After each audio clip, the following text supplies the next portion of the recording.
Des directives, celles données par le Premier ministre pour élaborer une feuille de route en vue d'atteindre les objectifs du port de Tanit. C'était ce matin au cours d'une réunion du comité interministériel chargé de ce dossier. Des explications, celles relatives aux travaux du Conseil des ministres réunis hier. 5 membres du gouvernement étaient hier devant la presse pour donc cela.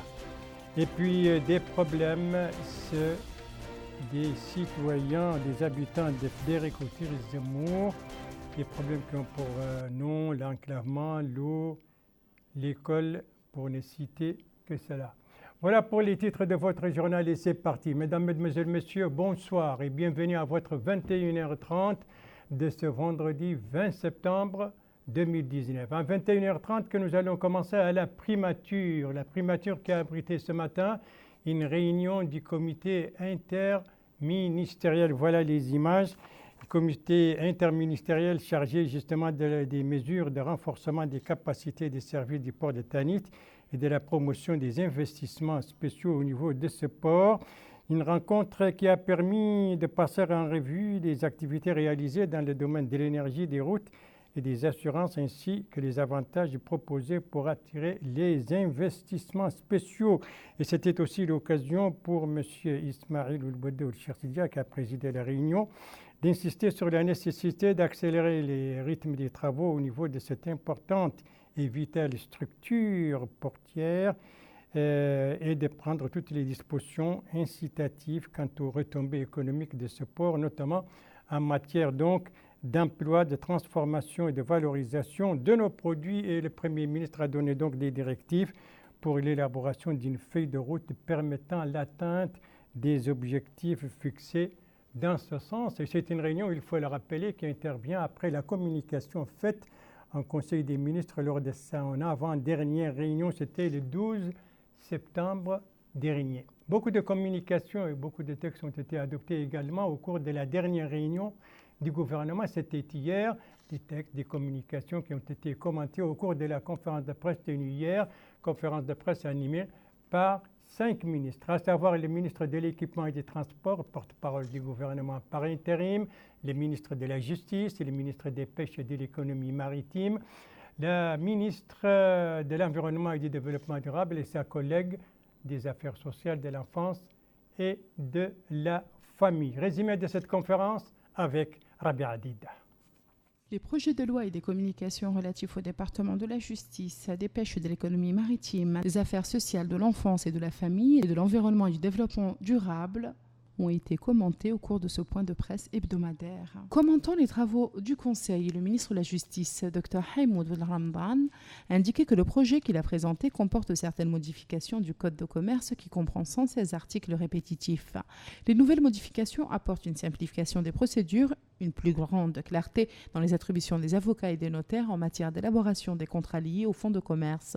Il a ajouté que le gouvernement a adopté la modification du décret 130/99 qui fixe la liste des actions légales qui doivent être notariées et que cette modification précise que les contrats relatifs au fonds du commerce restent de la compétence des avocats. Pour sa part, le ministre des Pêches et de l'économie maritime, Nani Ould-Chrouqa, a indiqué que le projet de loi qu'il a présenté en Conseil des ministres porte sur le code de la pêche continentale dont l'amélioration représente un des axes du programme électoral du président de la République en raison de sa contribution à la lutte contre la pauvreté et des opportunités d'emploi que ce secteur offre. Il a déclaré que ce code, qui englobe plusieurs axes, vise à organiser et restructurer ce sous-secteur, notant qu'une large concertation a été lancée avec tous les acteurs de la pêche continentale dans les wilayas concernés et avec les partenaires, notamment l'OMVS, en vue d'organiser ce sous-secteur. Nani Ould-Chrouqa a passé en revue les efforts consentis par le département des pêches pour orienter les Mauritaniens vers ce secteur à travers la création d'une société de fabrication de bateaux qui en a produit plus de 100, en plus de la décision concrétisant le choix national selon lequel la main-d'œuvre doit être exclusivement mauritanienne. En ce qui la concerne, la ministre des Affaires sociales, de l'enfance et de la famille, Nene Oumoudé Fakan, elle a noté que les projets de loi présentés par son département en Conseil des ministres portent pour le premier sur le recensement des handicapés sur l'ensemble du territoire national. Nous envisageons de faire un recensement. Un recensement non seulement du point de vue quantitatif, donc avoir avec précision le nombre d'handicapés, le nombre de personnes vivant en situation de handicap sur tout le territoire national, mais également d'avoir du point de vue qualitatif les besoins prioritaires des handicapés. Alors, le deuxième point, maintenant, comme on l'a dit tantôt, vise effectivement à faire une couverture scolaire, du préscolaire, dans tous les Mokata. Et aussi permettre aux enfants d'avoir accès à la préscolarité à travers des genres d'enfants de proximité. Nous envisageons donc d'ouvrir, de créer et de soutenir les femmes monitrices, les monitrices qui sont issues et qui sont sortantes de nos centres de formation pour la scolarisation de l'enfant. À son tour, la ministre de l'Environnement et du Développement durable, Mariam Bekkay, a indiqué avoir présenté une communication concernant les impacts environnementaux de l'exploitation du sable noir du littoral qui met en exergue l'intérêt de la ceinture de protection que représente le cordon dunaire pour la ville de Nouakchott. Elle a ajouté que cette zone a connu l'émergence de nombreuses activités multisectorielles sans tenir compte de la fragilité de l'écosystème ni du type d'exploitation. Elle a fait remarquer que la communication insiste sur l'urgence de la suspension de toute autorisation d'exploitation des terres noires en attendant une évaluation stratégique environnementale de l'écosystème du littoral mauritanien qui détermine les zones à risque, invitant l'ensemble des acteurs à conjuguer leurs efforts pour la protection du littoral, ce qui représente une responsabilité commune. Le ministre de l'Équipement et des Transports, porte-parole officiel du gouvernement, Mohamedou Ahmedou Mhaimid, a quant à lui affirmé qu'en ce qui concerne la circulaire faite récemment concernant les symboles nationaux, il a mis en exergue que le drapeau national et l'hymne national sont des symboles de notre nation. Le gouvernement a remarqué que le drapeau n'est pas conforme dans certains cas aux normes. Donc il a demandé à toutes les institutions et administrations, sociétés opérant sur notre territoire national de respecter les normes de ce symbole national. Il a ajouté que le gouvernement a donné la production de ce symbole national selon les normes à l'armée nationale et il a invité toutes les parties concernées à se fournir auprès d'elle afin de respecter les normes de ce symbole national. Voilà donc ce résumé de cette conférence pour commenter les travaux du Conseil des ministres et 5 membres du gouvernement étaient donc à la manœuvre. Pour cela, justement, vous venez de l'entendre, le drapeau national, ce symbole national était donc parmi les sujets évoqués hier par le porte-parole du gouvernement, ce symbole national qui est malheureusement quelque peu maltraité, même y compris dans les institutions publiques et d'Alifal. Un drapeau national représente un pays ou une nation. Il est arboré par le gouvernement, mais il peut également être arboré par les citoyens du pays. Par respect pour ce qu'il représente, il ne doit pas être dans cet état, dans celui-ci ou dans celui-là, et encore moins comme ceci. Selon cet homme, le drapeau national doit être sacré. Il recommande même de saluer le drapeau lorsqu'on le hisse sur son mât et dans tous les contextes. Si le drapeau national flotte au-dessus de nos têtes, sur les bâtiments, c'est qu'il est important, affirme ce monsieur. Pour cet autre, c'est l'un des symboles de l'État et il doit être respecté en tant que tel. Il recommande de sanctionner toute administration et tout individu qui le maltraite. Au cours de la conférence de presse hebdomadaire qu'il a animée, le ministre de l'Équipement et des Transports, porte-parole du gouvernement par intérim, M. Mohamedou Ahmedou Mhaimid, a indiqué que les instructions du Premier ministre appellent à la rationalisation de l'action du gouvernement, à l'élaboration des stratégies dans tous les secteurs publics qui permettent d'assurer le suivi et l'atteinte des résultats concrets. Parmi ces instructions figure également l'ancrage du principe du respect de l'aura de l'État et de ses symboles, notamment le drapeau national. Il a surtout insisté sur le drapeau, car il est plus visible que les autres symboles de l'État, notamment l'hymne national, a dit le ministre. Il est donc urgent d'éduquer et de conscientiser le peuple sur l'importance des drapeaux. Les jeunes doivent constituer les principales cibles. Ils doivent savoir respecter leur couleur nationale, car c'est là un acte civique qui valorise les symboles de l'État, le rôle et le devoir de chacun d'entre nous vis-à-vis de la République. Voilà, ce symbole donc qu'il faut respecter et qui a besoin d'être entretenu, auquel il faut faire attention, entretenu à chaque fois qu'il y a une tempête de sable ou encore quand il y a de la pluie. Autant dire donc un symbole auquel il faut faire attention car il faut le respecter.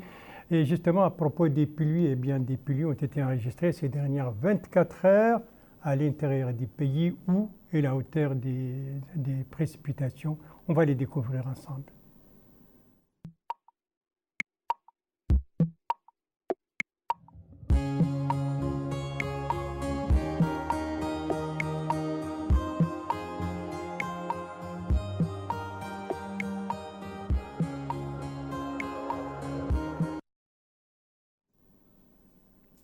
Voilà pour les hauteurs des pluies enregistrées ces dernières 24 heures. Tiris Zemour ne fait pas partie des wilayas qui ont été arrosés. Tiris Zemour où se trouve la Muqata'a d'Efderi, qui est une Muqata'a qui fait face à d'énormes problèmes. C'est ce qu'ont révélé les habitants de cette Muqata'a au micro de nos envoyés spéciaux. En compte rendu revu et présenté en français par Rabi Hadida. La Muqata'a de Fderik fut dans un temps la capitale du Tiris Zemour. Cette ville assoit son économie sur l'exploitation du sel et des minerais. La Muqata'a rencontre de nombreux problèmes que nous citent certains habitants de la ville. Cet homme affirme que la ville n'a aucune structure, qu'ils n'ont aucune société où les jeunes peuvent être employés. Quant à cet homme, l'urgence est de changer les tuyaux qui alimentent la Muqata'a en eau. En ce qui concerne l'éducation, il déplore que dans la Muqata'a, il n'y a pas de salle de classe pour les élèves du baccalauréat, chose qu'il demande aux autorités. Quant à cette femme, elle cite le problème de l'eau au niveau de la Muqata'a. Elle affirme que les habitants de Fderik veulent plus d'opportunités d'emploi pour que les jeunes ne partent plus vers la capitale. Pour cette femme, les coopératives féminines ne sont pas soutenues au niveau de leur Muqata'a. Certes, il y a certains projets de maraîchage au niveau de la Muqata'a, mais pas assez selon elle. Cet habitant nous confie qu'ils ont un médecin très compétent, mais il déplore le manque de sages-femmes, le manque de médicaments au niveau du poste de santé. Quant à ce jeune homme, il affirme que les jeunes n'ont pas les moyens de travailler au niveau de la Muqata'a. Il cite entre autres les problèmes récurrents de l'eau et de l'électricité. La commune de Fderik reconnaît les problèmes. Le maire adjoint affirme que durant la période de forte chaleur, la commune distribue de l'eau à tous les habitants gratuitement. Mais il déplore le manque d'engagement de la part de la société SNDE qui n'arrive pas à distribuer de l'eau potable au niveau de la Muqata'a, et ce dû à la défaillance du réseau.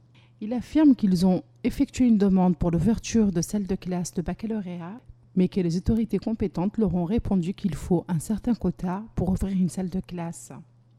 Il sollicite l'État pour qu'il crée des opportunités d'emploi au niveau de la Muqata'a, et ce pour permettre aux jeunes et aux personnes âgées de s'impliquer dans l'économie de la wilaya. Voilà donc pour cette Muqata'a de Fderik et les problèmes qu'affrontent les citoyens. Nous restons donc dans les wilayas du Nord. Cette fois, nous allons nous rendre à Attar, la capitale de la Attar, où le poisson est très prisé, une denrée rare certes, mais très prisé par les Attaroises et les Attarois. C'est ce qu'a constaté notre envoyé spécial qui était là-bas, Mohamed Oulbididi, et son compte rendu est revu en français par Abdullah Demaba. Les habitants d'Attar bénéficient de ces poissons distribués aux populations de l'intérieur du pays par la SNDP, ce qui rentre dans le cadre des efforts des autorités afin de disponibiliser cette denrée rare aux habitants des wilayas de l'intérieur du pays où le poisson est une denrée rare. Cet habitant dit qu'il y a un emplacement au niveau de cette wilaya où tous ceux qui sont désireux de disposer de ce produit se donnent rendez-vous. Les citoyens viennent dans la matinée, chacun, dit-il, peut disposer d'1 voire 2 kilos de poisson. Cet autre habitant dit qu'il n'a rien reçu après s'être déplacé. Cet autre résident dit que certaines personnes viennent pour trouver du poisson. Il arrive, dit-il, qu'ils en trouvent, mais il se peut aussi que certains repartent bredouilles. On se rend, dit cette dame, au point de distribution. Il arrive, dit-elle, que certaines personnes aient une dotation pas du tout fameuse de poissons et d'autres repartent aussi sans poissons. Cette femme désire qu'on augmente la quantité de poissons. Elle exprime sa satisfaction par rapport à cette opération. Certains résidents, dit-elle, restent chez eux et ne veulent pas venir à temps et suivre la queue. Et après, précise-t-elle, ils disent qu'ils n'ont pas reçu de poissons, ce qui, conclut-elle, n'est pas bien. Cette distribution de poissons est organisée par la SNDP qui, par le biais de ses représentations décentralisées, font parvenir cette denrée aux habitants de l'intérieur du pays. Isselmou Oul Hajbou Oul Sharqi, représentant de la SNDP à Attar, a précisé qu'au niveau de la Moukata Datar, 1200 kg de poissons y sont distribués. Il a indiqué que l'opération se déroule normalement. Tous ceux qui sont désireux de disposer de poissons se rendent au point de distribution et suivent la queue. Il a aussi affirmé qu'il n'a aucun rapport et ne connaît personne parmi ses habitants. On remet, dit-il, à chaque citoyen 2 kg de poissons. Le représentant de la SNDP à Atar a en outre souligné qu'une demande pour augmenter la dotation pour cette wilaya a été introduite au niveau de la direction. La direction nous a demandé de faire une proposition par rapport à la quantité et au nombre de personnes qui n'en disposent pas. Rappelons que le kilo de poisson est remis aux habitants à raison de 5 émerus.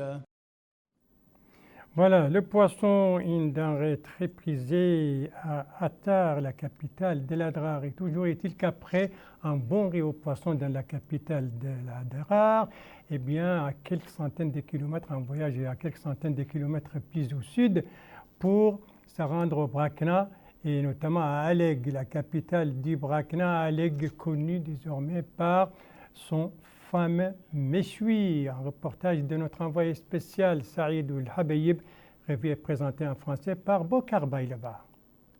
Nous sommes à Aleg, le chef-lieu de la wilaya du Brakna. La ville est traversée par la célèbre route de l'espoir. Qui dit route dit généralement beaucoup d'activités commerciales de part et d'autre de l'axe. La ville est connue pour son célèbre méchoui. En d'autres termes, la viande rouge grillée est l'une des spécialités de la ville. Les grasses carcasses d'un mouton incitent aux voyageurs de ne pas dépasser les lieux sans avoir dégusté quelques morceaux agréablement grillés. D'ailleurs, cette femme souligne que l'endroit est reposant, surtout en cette période d'hivernage. Elle précise que le méchoui d'Aleg est délicieux. Il est préparé de manière méticuleuse, d'où sa renommée en Mauritanie. À Aleg, l'hivernage déploie toute sa beauté. La verdure frappe de plein fouet les habitants et les citoyens de passage. Une occasion pour se prélasser et profiter de la douceur qu'offre la verdure. Pour cet homme, la ville d'Aleg grouille de monde en cette période estivale où les gens sont de retour pour profiter de l'hivernage. Il affirme qu'il existe beaucoup d'endroits pour se relaxer comme le lac d'Aleg, non loin d'ici. Ville carrefour par excellence, Aleg ne manque pas d'attrait à bien des égards. Il suffit simplement d'y faire un tour pour se rendre compte des bienfaits de l'hivernage et des spécialités locales comme ce fameux méchoui. Voilà, après ce tour donc à Fdéré, Qatar et Aleg, retour à Nouakchott pour parler à présent politique avec les activités des partis politiques avec cette rencontre, cette conférence de presse organisée par un groupe de cadres et de dirigeants des partis l'IFP et l'Union des forces de progrès, une conférence de presse donc tenue hier soir à Nouakchott. L'occasion pour ces organisateurs de rejeter les mesures disciplinaires prises par le parti à leur égard. Et selon la porte-parole de ce groupe, la députée Kadiata Malik Diallo, l'IFP connaît une crise politique qui ne dit pas son nom, si vous voulez, une crise politique silencieuse depuis 6 ans.